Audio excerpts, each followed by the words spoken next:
Regardez-les bien, ce sont les visages du commerce. Derrière ces visages, des vies, des enfants, des corps fatigués, des rêves aussi. Aujourd'hui, ils tiennent encore leurs doigts entre leurs mains. Mais demain, que restera-t-il quand le gouvernement aura tout remplacé? Dites-le nous.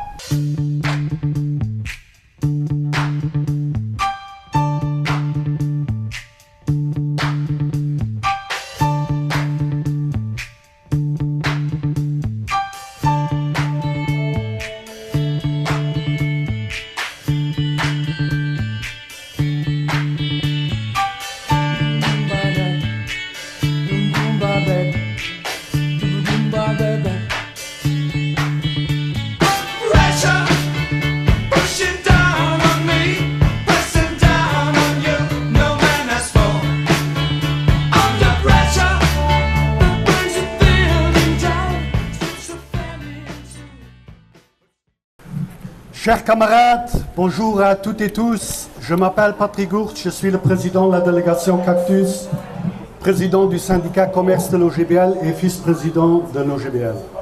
Avant tout, je veux remercier toutes et tous pour votre présence aujourd'hui. Les délégués du secteur commerce, les militants d'autres secteurs, les camarades de l'OGBL et LCGB. Et j'ai vu notre présidente nationale, elle est aussi présente. Merci à toi.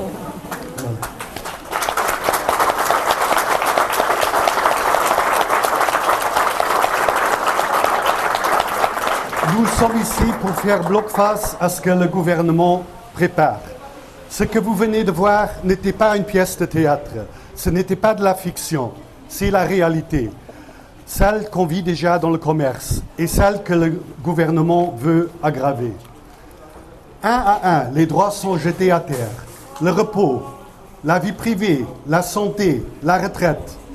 Cette réforme ne parle pas d'organisation, elle parle de domination. Ce n'est pas une révision technique des heures d'ouverture, c'est une remise en cause complète de notre équilibre de vie et de notre temps de travail. Voilà ce que le gouvernement nous propose.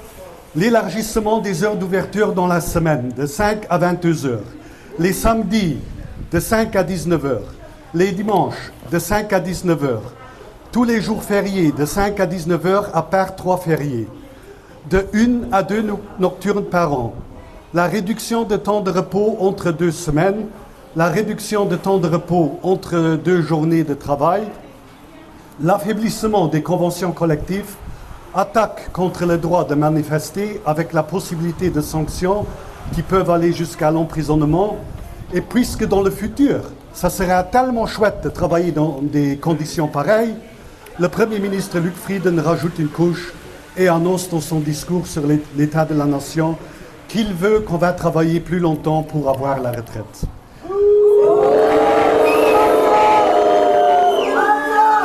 Nous sommes tous concernés. On devra rester 3 mois de plus par année et les jeunes devront travailler dans le futur 45 ans pour avoir la retraite. Chers collègues, cette réforme est une attaque contre tous les travailleurs. Et cette réforme est prise par une ministre Martine Deprez, un ministre Georges Michaud, un ministre Lex Delles et un Premier ministre Luc Frieden.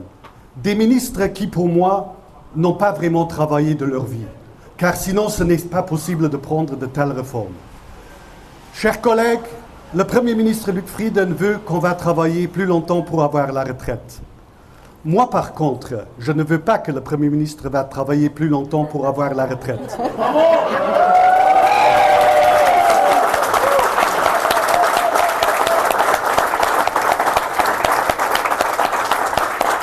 Je veux même qu'il arrête de travailler et comme ça, il pourra profiter tout de suite de sa retraite.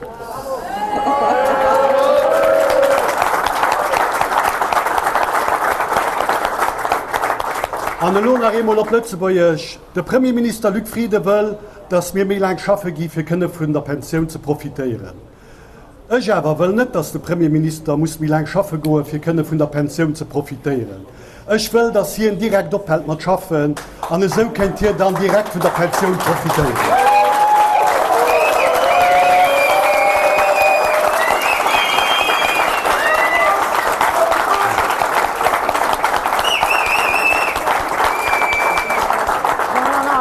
Et pour terminer, hier, le président de l'UIL, président du patronat, Michel Reckinger, avait donné une interview à la radio qui était vraiment dégueulasse. L'arrogance de ce monsieur n'a vraiment pas de limite. Hier à la radio, il avait fait un appel aux gens de ne pas manifester samedi. Monsieur Reckinger, vous n'avez pas honte. En dan nog naar eenmaal op Lutzeburg, gestern der Präsident von der UL, Präsident vom Patronat, Radio ein Interview gehen, die war wirklich dégueulasse. Die Arroganz von dem Herr hat wirklich keine Limiten. Jen hat de Külo für einen Appell zu machen, für das Leute Samstag nicht auf ein Manif kommen. Herr Reckinger, schum dir nicht. Chers collègues, samedi, on va montrer au gouvernement et au patronat de quoi nous sommes capables. On sera tous à la manifestation à 11h à Luxembourg, car ensemble, nous sommes forts.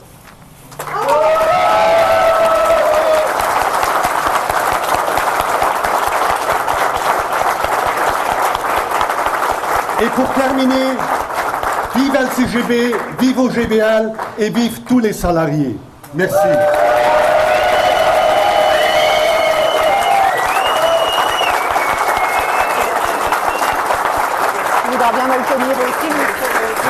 Voilà, et maintenant je donne le micro à Pauline Merson, secrétaire centrale à l'OGBL pour le commerce.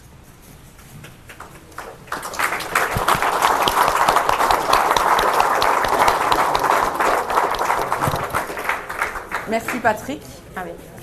On rapproche. Voilà. Chers collègues, chers camarades, merci d'être là si nombreux. Ça fait vraiment chaud au cœur. Alors je ne vais pas vraiment faire de discours aujourd'hui. Aujourd'hui, je vais vous lire une lettre adressée à Monsieur Frieden, notre Premier ministre, à notre gouvernement. Mais cette lettre, ce n'est pas la mienne. C'est celle des salariés du commerce. Celle de Nathalie, Julien, Delphine, Fatou, Sandrine et Karim. Ceux et celles que le gouvernement a préféré ignorer. Monsieur Frieden, cher gouvernement, vous vous souvenez de nous, nous les salariés du commerce, celles et ceux qu'on appelait essentiels quand tout était à l'arrêt, quand pendant le Covid, plus rien ne fonctionnait. Hier, on nous applaudissait, aujourd'hui, on nous met un peu plus la pression. Aujourd'hui, on dirait bien que vous nous avez oubliés. Alors regardez-nous, alors écoutez-nous. Je suis Nathalie, caissière depuis 12 ans. Je suis cette caissière, celle du supermarché où votre femme vient faire les courses le dimanche. L'autre fois, un client se réjouissait qu'on soit ouvert le dimanche. Il avait oublié d'acheter de la mayo pour son barbecue. Vous me sauvez, me dit-il. De la mayo. Je me suis dit, voilà pourquoi on me prive d'être auprès des miens le dimanche, pour un pot de sauce. Pas pour sauver une vie, non, pour un bocal. Alors aujourd'hui, la loi me protège un minimum. Je peux ne travailler que 4 heures ce jour-là, avec une majoration. Demain, avec votre réforme, ce sera 8 heures, toute la journée, pas le choix. Et plus tard, quand le dimanche sera devenu un jour normal, plus de majoration. Envoler la maigre consolation. Fini le peu qu'on daignait nous accorder pour avoir volé nos dimanches. Alors je ne verrai plus mes enfants, je ne verrai plus mes parents, je ne verrai plus personne en fait. Et tout ça pour rien, pour un bocal de maillot peut-être. Pendant que nous, on ratera les moments importants, vous, Monsieur Frieden, vous serez assis à table, entouré des vôtres, tranquille, intouchable, heureux. Vous, votre dimanche, votre vie de famille ne sera jamais sacrifiée. D'ailleurs, en parlant de sacrifice, vous nous demandez de nous sacrifier en faisant porter le chapeau aux clients. Bravo. C'est lâche ça, Monsieur le ministre. Car la vérité, c'est que c'est vous, le gouvernement, le vrai coupable. Car en réalité, c'est juste pour étendre la flexibilité, la nôtre, pas la vôtre évidemment. Nous ne sommes pas dupes. La vraie raison, on la connaît. C'est pas le confort du client qui vous inquiète. Non. C'est pas l'humain qui vous intéresse. C'est ces quelques chiffres qu'il vous tarde d'aligner sur des tableaux Excel. Voilà ce que vous appelez de la rentabilité. Pour nous, ce sera toujours du mépris. Je suis Julien, matricule... Bravo Nathalie. Bravo Nathalie.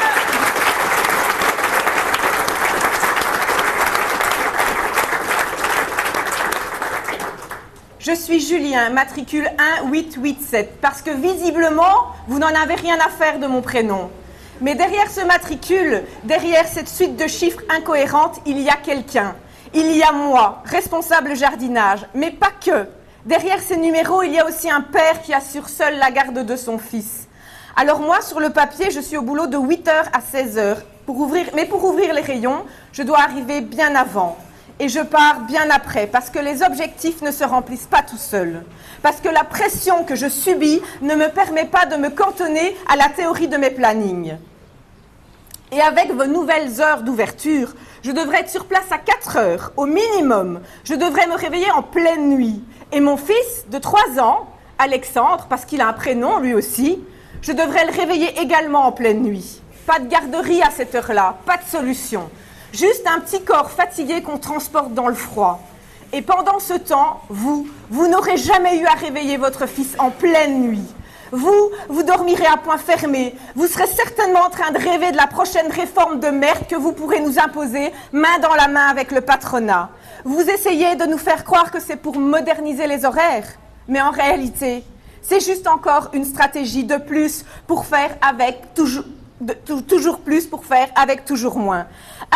Allonger les journées sans créer d'embauche, mettre les salariés sous pression du matin au soir. Nous, on appelle ça de l'exploitation, monsieur le ministre. Et c'est pas le Conseil d'État qui dira le contraire.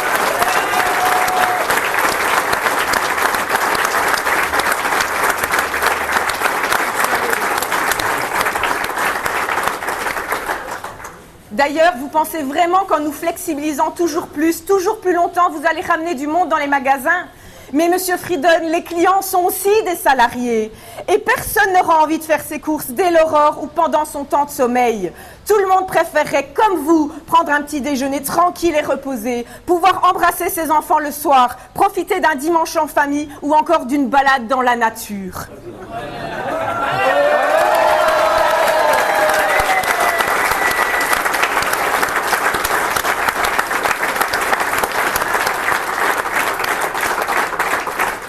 Parce qu'on vous a bien entendu nous narguer dernièrement en annonçant une petite virée en campagne le samedi 28, pendant que tout le monde sera dans la rue pour crier sa colère. Nous, dans le commerce, déjà, le samedi nature, c'est mort. Mais vous n'êtes pas le seul à aimer la nature. Nous aussi, on aimerait avoir le temps d'en profiter. La vérité, monsieur Frieden, c'est que tout le monde manque de temps, tout simplement. Et au lieu de libéraliser et de flexibiliser à tout va, donnez-nous du temps de vie. Ouais.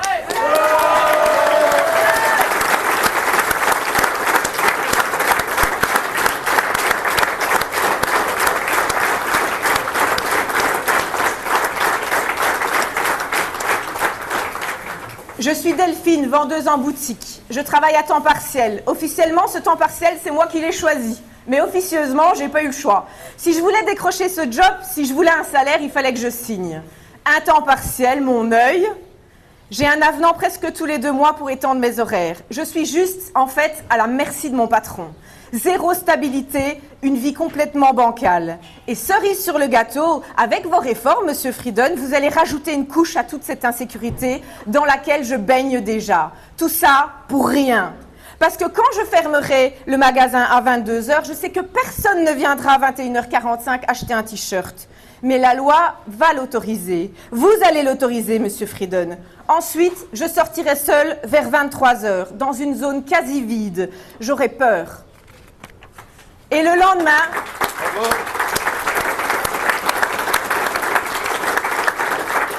Et le lendemain, reprise à 5h, la boule au ventre est épuisée. Parce que vous voulez réduire les repos obligatoires aussi. Moi, j'appelle ça du mépris. Mépris de notre sécurité, mépris de nos vies et de notre santé. Mais vous ne marcherez jamais seul dans un parking vide tard le soir. Vous arriverez toujours reposé au travail le matin. On ne fait pas joujou avec votre famille ou votre vie. Monsieur Frieden, on vous ouvre les portes.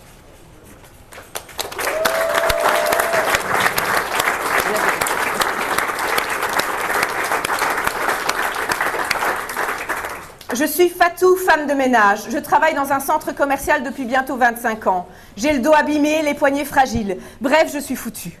Et je me lève chaque jour à 4h du matin pour le moment. Bientôt, je devrais me lever à 2h. Mais le travail devra quand même être fait en fin de journée. Résultat, une longue coupure imposée. Une coupure qui ne me permettra pas de me reposer vraiment. Ce sera plutôt une entaille de plus, oui. Je voyais ma retraite approcher comme on aperçoit une lumière au bout d'un tunnel. Me reposer un peu, soigner mon corps, profiter des miens. Mais non! Avec votre réforme, ce sera 3 ans de plus au minimum. Ce sera 3 années de trop. Maintenant, la seule lumière qui s'annonce, c'est peut-être celle de mon éternel répit. Mais moi, Monsieur Frieden, je ne veux pas que ma pension, si j'y arrive, soit l'antichambre de ma mort. Moi, je veux la même chose que vous. Je veux pouvoir espérer profiter de ma retraite. Vous n'aurez certainement pas besoin de lutter pour un fauteuil, une canne ou pour vivre tout simplement. Moi, je finirai avec mes douleurs et sans avoir eu le droit de souffler. Vous essayez de nous faire croire que c'est une réforme juste ? Mais ce n'est pas une réforme, c'est une condamnation, Monsieur Frieden. Une condamnation à vieillir dans la douleur sans jamais respirer. Et pendant ce temps, vous terminerez votre carrière juste à temps pour profiter, assis, propre, tranquille.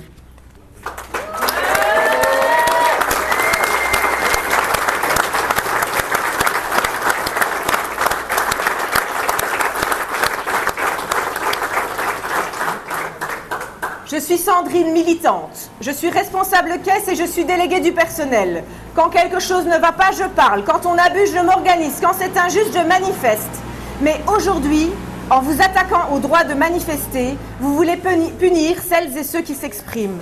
Nous faire taire, nous menacer d'amende, de peine, de prison. C'est ça votre dialogue social. Moi, je ne suis pas un fauteur de troubles. Je suis une travailleuse qui défend ses droits. Vous n'avez pas besoin de manifester, vous, Monsieur Frieden. Facile quand c'est vous qui décidez les lois. D'ailleurs, si vous pensiez vraiment que ces réformes étaient justes, vous n'auriez pas besoin d'essayer de nous réduire au silence. C'est dire, comme vous savez, à quel point ce qui est sur la table est inacceptable. C'est dire à quel point vous nous redoutez déjà, Monsieur Frieden. Mais vous n'attaquez pas des casseurs, vous attaquez celles et ceux qui défendent des droits. Des gens comme moi, des gens comme nous tous ici. Vous voulez nous punir ? Vous ne nous faites pas peur. Et croyez-moi, on ne se laissera pas bâillonner. Parce que quand vous essayez de faire taire une voix, c'est tout un peuple qui finit par crier.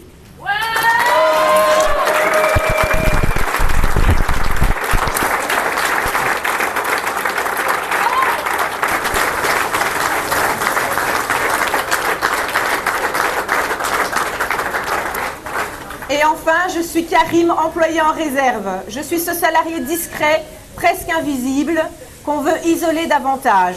Celui à qui on dira bientôt « tu peux négocier seul ». Mais moi, seul, je ne négocie rien du tout.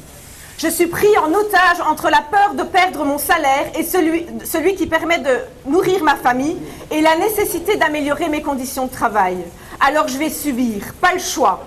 Monsieur Frieden, vous voulez attaquer le système des négociations des conventions collectives.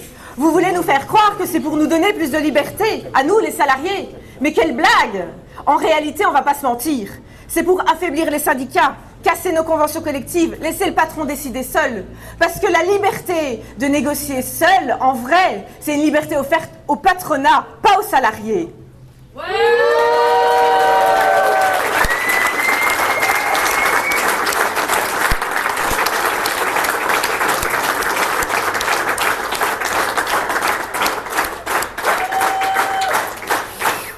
Monsieur Frieden, cher gouvernement, je suis Nathalie, je suis Julien, je suis Delphine, je suis Fatou, Sandrine, Karim. Nous sommes tous les travailleurs, les hommes, les femmes, derrière les mains, derrière les chiffres. Cette lettre, nous l'adressons à l'homme, pas aux politiciens. Nous ne demandons pas des privilèges, nous demandons le droit de vivre dignement. Nous demandons du respect, de la reconnaissance. Mais vous, Monsieur Frieden, vous le gouvernement, aujourd'hui vous faites le visage d'un pouvoir méprisant et méprisable. Un pouvoir qui a pour projet de voler encore plus notre temps, notre santé, notre dignité. Un pouvoir qui a décidé de creuser les cernes des travailleurs, ceux qui sont le vrai moteur du Luxembourg, plutôt que de creuser dans les poches des patrons. Et vous osez encore appeler ça des réformes. Arrêtez de nous prendre pour des imbéciles. Votre intérêt se mesure en chiffres, pas en modernité, ni en humanité. Vous avez décidé de faire du troc avec le patronat. Et c'est notre dignité et notre temps de vie que vous avez mis sur la table. C'est honteux. Chaque minute en plus, c'est une minute que vous volerez au sommeil, aux enfants, à la santé, à nos vies. Alors le 28 juin, ce ne sera pas une date comme les autres. Ça, c'est sûr et on vous le promet. Ce sera le jour où nous aurons mis la pression au gouvernement, à ce gouvernement qui répond aux ordres du patronat, ce petit toutou des intérêts privés. Le jour où nous aurons montré que les travailleurs ne se laissent pas écraser. Parce que vous nous mettez la pression, très bien. Ce 28 juin, c'est nous, les travailleurs, les vrais, qui allons vous la mettre, la pression. Et maintenant, je laisse la parole à Thiago Afonso, secrétaire syndical.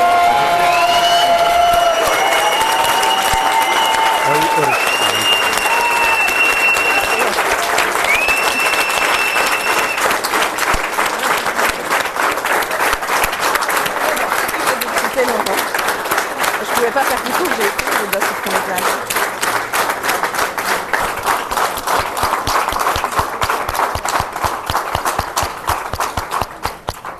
Merci Pauline pour la lecture de la belle lettre. J'espère que Monsieur le Premier ministre Luc Frieden ait le temps de la lire dans la forêt, puisqu'il aura sûrement le temps de la lire. Voilà, chers collègues, merci d'être là aujourd'hui. Merci pour votre présence, votre engagement, votre énergie. Merci aussi à celles et ceux qui sont souvent dans l'ombre, travaillent à informer, convaincre, mobiliser. Cette prise de parole, je la fais avec vous, pour vous, et pour toutes celles et ceux que nous représentons ensemble. Nous vivons un moment crucial, et ce n'est pas une formule, c'est un fait. Ce que nous affrontons aujourd'hui, ce ne sont pas de simples ajustements, ni de légères réformes. C'est un basculement, un démantèlement organisé, une attaque méthodique contre notre modèle social. Depuis plusieurs mois, le gouvernement, main dans la main avec le patronat, s'en prend à nos droits, à nos protections, à notre équilibre entre le travail et la vie privée. Il nous parle de modernisation. En réalité, il prépare une société plus dure, plus injuste, plus fragile pour les salariés. Et face à cela, nous avons répondu comme il se doit, en nous unissant. Le front syndical OGBL, LCGB est né pour faire bloc contre cette politique sur le dos des salariés.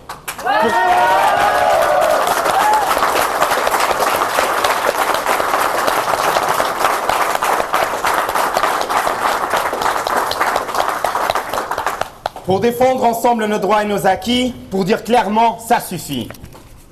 Chers collègues, depuis le début, nous avons alerté sur les contenus des projets de loi du gouvernement, sur la libéralisation des heures d'ouverture des commerces, sur le travail du dimanche généralisé, sur l'affaiblissement des conventions collectives, sur l'allongement du temps de travail et des carrières, sur la tentative d'affaiblir les syndicats, qui sont pourtant les garants de la justice sociale.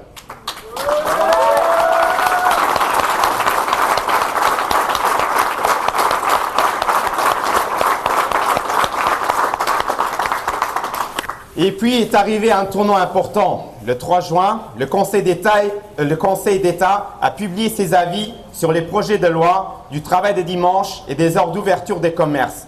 Et que dit-il? Il nous donne raison sur toute la ligne. Il affirme que ces projets de loi n'ont aucun fondement objectif, aucune étude, aucun chiffre, aucun rapport ne justifie ces réformes. Rien, le vide total.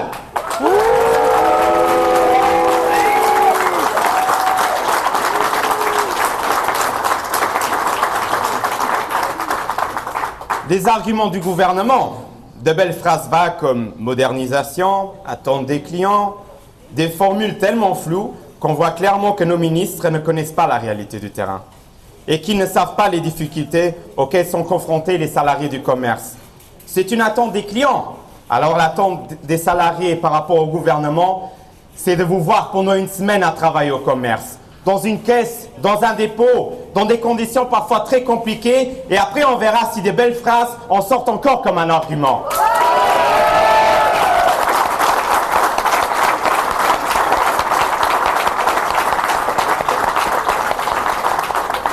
Le Conseil d'État ne s'est pas arrêté là. Il parle de risques graves pour les salariés du commerce.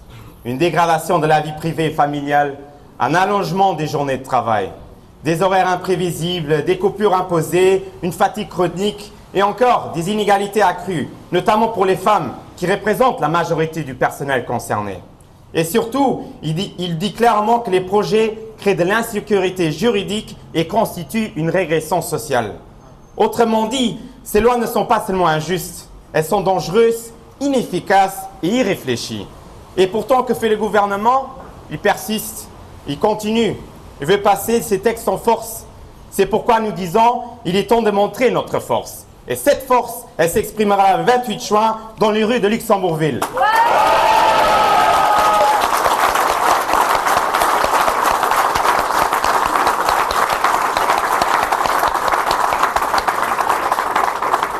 Ce jour-là, ce ne sera pas juste une manifestation. Ce sera un signal, un cri collectif, une ligne rouge posée publiquement.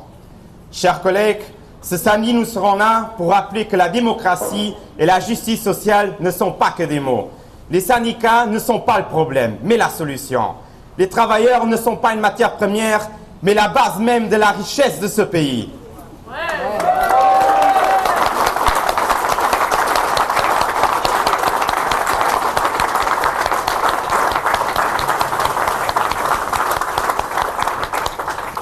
Au Luxembourg, nous avons un modèle social. Il est basé sur la concertation, sur la négociation collective, sur la solidarité.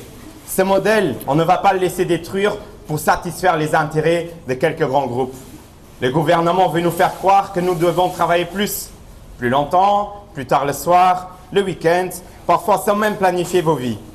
Ils veulent une société où tous les droits sont matière à négocier, où les négociations doivent se faire sans les syndicats pour faciliter la casse sociale. Une société où on échange une prime contre un dimanche en moins avec ses enfants. Non, ce n'est pas le progrès, c'est un retour en arrière.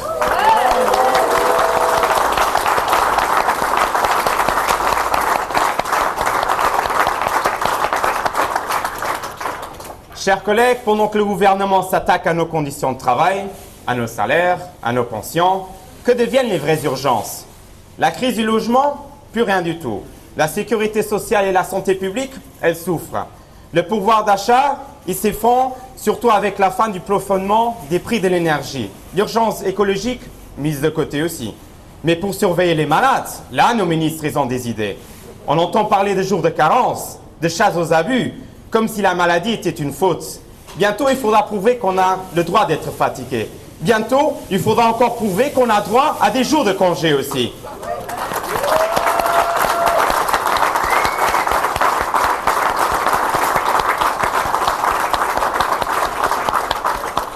Tout cela est grave, très grave.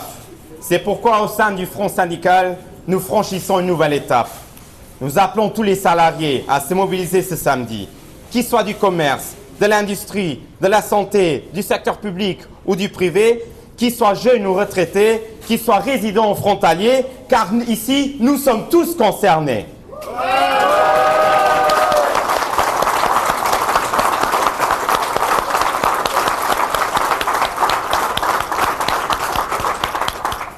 Je veux aussi adresser un mot de gratitude profonde à vous les délégués. Vous êtes la base, la voix, les yeux, les oreilles, les bras du syndicat. Vous portez la parole. Vous résistez, parfois seul, dans vos entreprises. Vous expliquez, vous rassurez, vous mobilisez. Vous êtes essentiels. À nos militants et collègues de travail, merci à ceux qui traduisent, qui impriment, qui distribuent, qui passent de bureau en bureau pour parler à chacun. Et merci surtout à chaque salarié, chaque militante, chaque militant aussi, qui prend le temps d'expliquer, de convaincre un collègue, de coller une affiche, de venir à une réunion, puisque seulement ainsi une réussite est possible.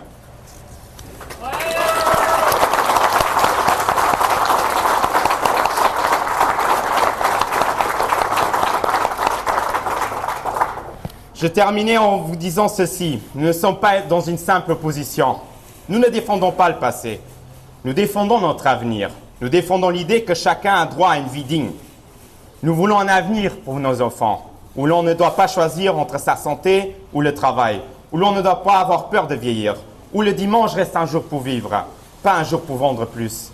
Et si aujourd'hui certains responsables politiques veulent faire passer leurs textes contre les avis des syndicats, contre l'avis du Conseil d'État, contre l'avis des travailleurs, alors nous les invitons à sortir de leur tour d'ivoire et de venir nous entendre dans la rue. Et si certains personnages disent encore qu'il faut qu'on reste chez nous et qu'on n'aille pas à la manifestation, vous savez quoi ?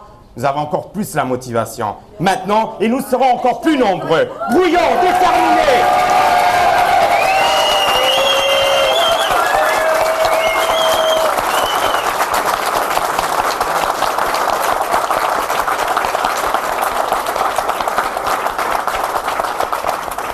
Chers collègues, s'il le veut ou non, le gouvernement entendra notre message. On ne lâche rien, on ne résigne pas. On avance ensemble et si nécessaire, on ira jusqu'à la grève générale. Respectez les salariés.